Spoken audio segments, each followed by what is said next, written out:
नमस्कार मित्रांनो, स्वागत आहे तुमचं आपल्या यूट्यूब चॅनल स्टडी कॉमर्स सरमध्ये। मित्रांनो, आज आपण या व्हिडिओमध्ये एक इम्पॉर्टंट टॉपिक डिस्कस करणार आहोत, तो म्हणजे एक्सपिरियन्स सर्टिफिकेटबद्दल। ठीक आहे, महाराष्ट्र राज्य मार्ग परिवहन महामंडळमध्ये ठीक आहे जे चालक पदासाठी आपण फॉर्म भरलेले आहेत त्यासाठी आपल्याला अनुभव सर्टिफिकेट द्यायचे। ठीक आहे, तर चालक पदासाठी आवश्यक असलेल्या अनुभवाचा दाखला कोणत्या फॉर्मॅटमध्ये व्हावा, म्हणजे एक्सपिरियन्स सर्टिफिकेट कोणत्या फॉर्मॅटमध्ये तुम्हाला द्यावे लागतील ते आपण आज व्हिडिओमध्ये डिस्कस करूया। तर चला सुरू करूया। ठीक आहे मित्रांनो, ही ॲडव्हर्टाइजमेंट आहे महाराष्ट्र राज्य मार्ग परिवहन महामंडळाची। ठीक आहे, ते इथं दिलेलं आहे की कसा फॉर्मॅट असायला हवा।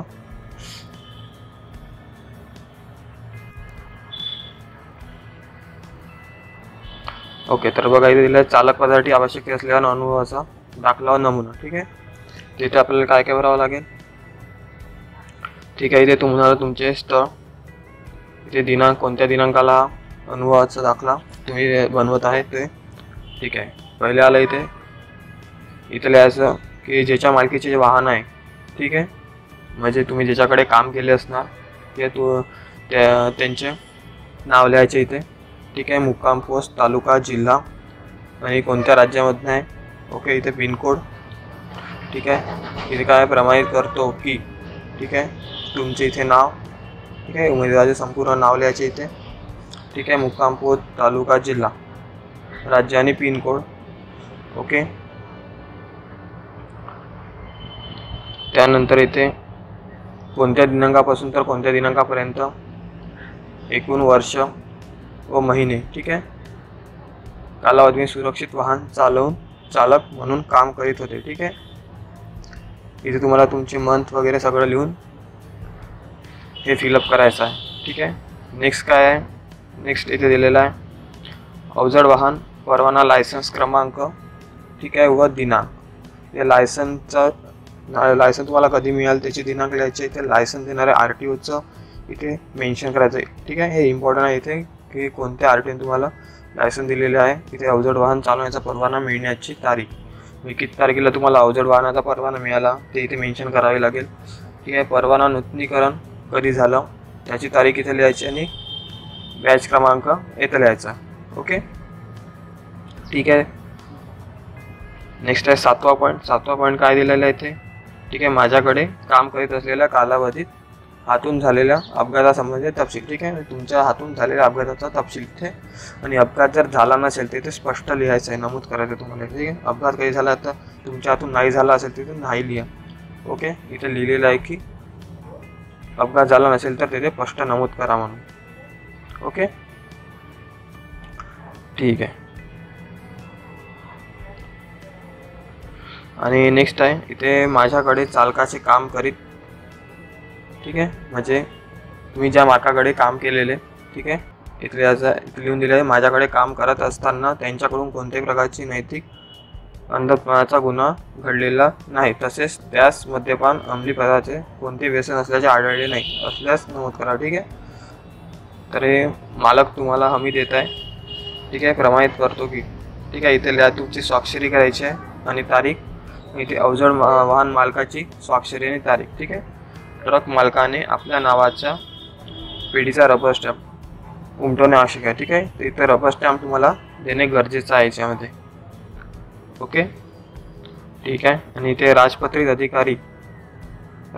अधिकारी किंवा लोकप्रतिनिधीची शिफारस इथे पाहिजे नाही। ठीक आहे, तर चालक पदासाठी वर नमूद केलेल्या उमेदवार, अवजड वाहन चालवण्यात दाखला देणारे मालक या दोघांनाही मी स्वतःहून ओळखत असल्याचा अनुभव दाखल्याची शिफारस देत आहे। म्हणजे तुम्हाला जो राजपत्रित अधिकारी किंवा लोकप्रतिनिधी ओळखत आहे त्याच्याकडून तुम्हाला इथे त्याची स्वाक्षरी तारीख लिहून घ्यायची आहे। ठीक आहे, नाव आणि त्याचं पद कोणतं आहे सध्या, राहणार, तालुका, जिल्हा। ओके, आणि तर राजपत्रित अधिकारी लोकप्रतिनिधी कोणते चालेल इथे दिलेलं आहे।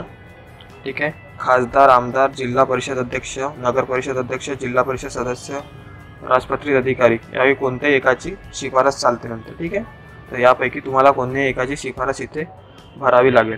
ठीक आहे मित्रांनो, ओके। ठीक आहे. आणि इथे नेक्स्ट हा पण फॉर्म तुम्हाला द्यावा लागेल सोबत. महाराष्ट्र नागरी सेवा लहान कुटुंबचे प्रतिज्ञापत्र हे तुम्हाला अर्जासोबत जोडायचे आहे. तर हे कसं आहे, प्रतिज्ञापत्र भरायचे. ठीक आहे. इथे तुमचे नाव लिहायचे. ठीक आहे. आणि तुम्ही आता कोणाचे पती मुलगा इथे, ठीक आहे, त्याचं नाव लिहायचे. इथे वय, वर्ष, ठीक आहे, महिने, राहणारा, ठीक आहे, कुठे राहत आहे ते लिहायचं. आणि जाहीर करताय की इथे लिहायचं आहे म्हणजे तुमचे नाव. सॉरी, तुमचे नाव नाही, इथे तुम्ही कोणत्या पदासाठी अप्लाय केलेलं आहे ते लिहायचं इथे. ठीक आहे. त्यानंतर इथे तुम्हाला लिहायचं आहे आज रोजी मला. ठीक आहे. इथे तुम्हाला किती मुले आहेत, जर 0 असेल तर 0 लिहायचं, इथे मेन्शन करायचं. ठीक आहे. आणि असेल जितके असेल 1 किंवा 2 ते लिहायचे इथे. आणि 28 मार्च 2005 नंतर जन्माला किती तुमचे मुलं आले ते इथे मेन्शन करायचे.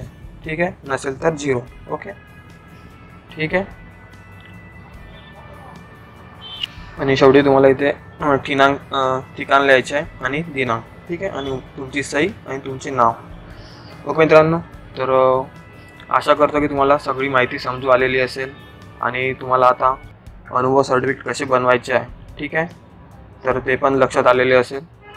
जर तुम्हाला हा व्हिडिओ आवडला असेल तर लाईक आणि शेअर करा आपल्या मित्रांसोबत आणि आपल्या ग्रुप्समध्ये. आणि आपल्या चॅनलला सबस्क्राईब करा म्हणजे तुम्हाला फ्युचरमध्ये येणाऱ्या अशाच महत्त्वपूर्ण व्हिडिओजची माहिती मिळू शकेल. So thanks for watching.